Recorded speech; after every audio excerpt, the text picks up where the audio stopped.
بسم اللہ الرحمن الرحیم۔ صرف 5 منٹ کا مدرسہ قرآن و حدیث کی روشنی میں 48واں دن 18 صفر المظفر۔ نمبر 1، اسلامی تاریخ۔ حضرت الیاس علیہ السلام۔ حضرت الیاس علیہ السلام اردن کے ایک علاقے جلعاد میں پیدا ہوئے۔ قرآن پاک میں آپ کا نام الیاس اور الیاسین دونوں طرح سے ذکر کیا گیا ہے۔ اللہ تعالیٰ نے آپ کو اہل شام کی اصلاح کے لیے نبی بنا کر بھیجا تھا۔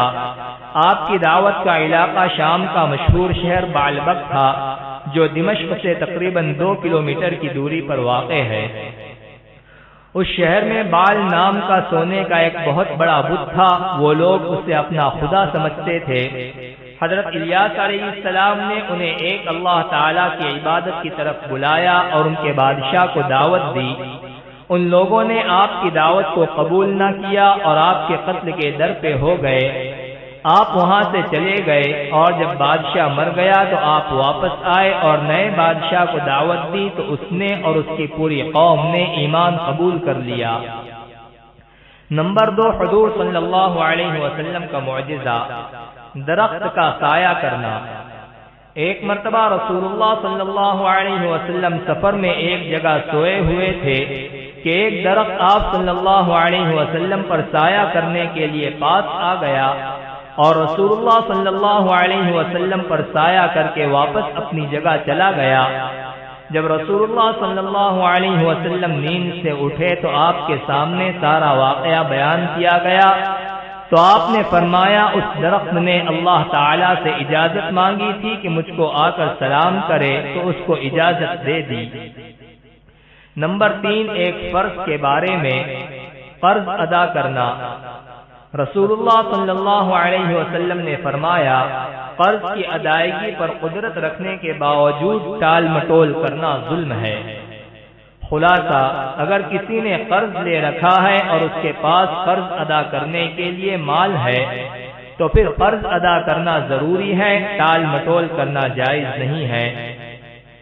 نمبر 4، ایک سنت کے بارے میں، نماز میں سلام سے پہلے یہ دعا پڑھے۔ حضرت ابو بکر رضی اللہ عنہ نے حضور صلی اللہ علیہ وسلم سے کہا کہ مجھے ایسی دعا سکھا دیجئے جس کو میں اپنی نماز میں پڑھ لیا کروں۔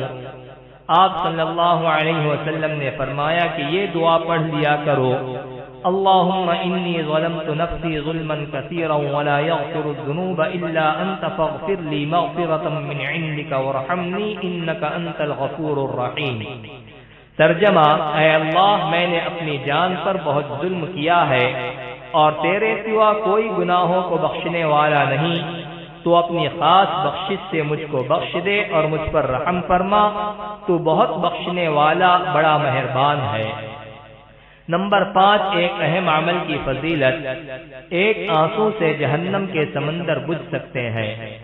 رسول اللہ صلی اللہ علیہ وسلم کے پاس حضرت جبرائیل علیہ السلام تشریف لائے جبکہ آپ کے پاس ایک شخص بیٹھا رو رہا تھا۔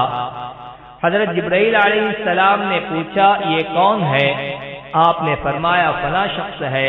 تو حضرت جبرائیل نے فرمایا، ہم انسان کے سب اعمال کا وزن کریں گے مگر رونے کا نہیں کر سکیں گے، کیونکہ اللہ تعالیٰ آنسو کے ایک قطرے سے جہنم کے کئی سمندر بجھا دیں گے۔ نمبر 6، ایک گناہ کے بارے میں، اولاد کا قتل کرنا گناہ کبیرہ ہے۔ قرآن میں اللہ تعالیٰ فرماتا ہے، غربت کے ڈر سے اپنی اولاد کو قتل نہ کرو، ہم تم کو بھی رزق دیتے ہیں اور ان کو بھی۔ فائدہ، روزی کا ذمہ اللہ تعالیٰ پر ہے، لہذا روزی کی تنگی کے ڈر سے بچوں کو مار ڈالنا یا حمل گرانا یا پیدائش سے بچنے کی کوئی اور تدبیر اختیار کرنا، جیسا کہ آج کے دور میں ہو رہا ہے، بہت ہی بڑا گناہ اور حرام کام ہے۔ نمبر 7، دنیا کے بارے میں، دنیاوی زندگی کی مثال۔ قرآن میں اللہ تعالیٰ فرماتا ہے، دنیا کی زندگی کی مثال ایسی ہے جیسا کہ ہم نے آسمان سے پانی برسایا ہو، پھر اس کی وجہ سے زمین کے پیڑ پودے پیدا ہو کر خوب گنجان ہو گئے ہوں، پھر یہ کسی حادثے کا شکار ہو کر ریزہ ریزہ ہو جائیں کہ اس کو ہوا اڑائے پھرتی ہو۔ خلاصہ، جس طرح پانی برسنے کی وجہ سے زمین کے پیڑ پودے خوب ہرے بھرے ہو جاتے ہیں، پھر کسی آفت کا شکار ہو کر سب ختم ہو جاتا ہے، اسی طرح دنیاوی زندگی ہے کہ آج سب کچھ موجود ہے اور جب موت آئے گی تو کچھ بھی باقی نہیں رہے گا۔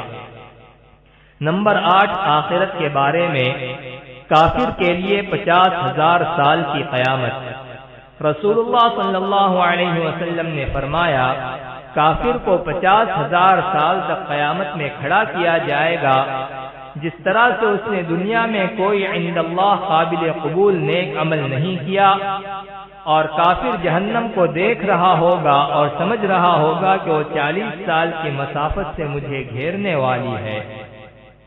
نمبر 9، طب نبوی سے علاج، جگر کی حفاظت کا طریقہ۔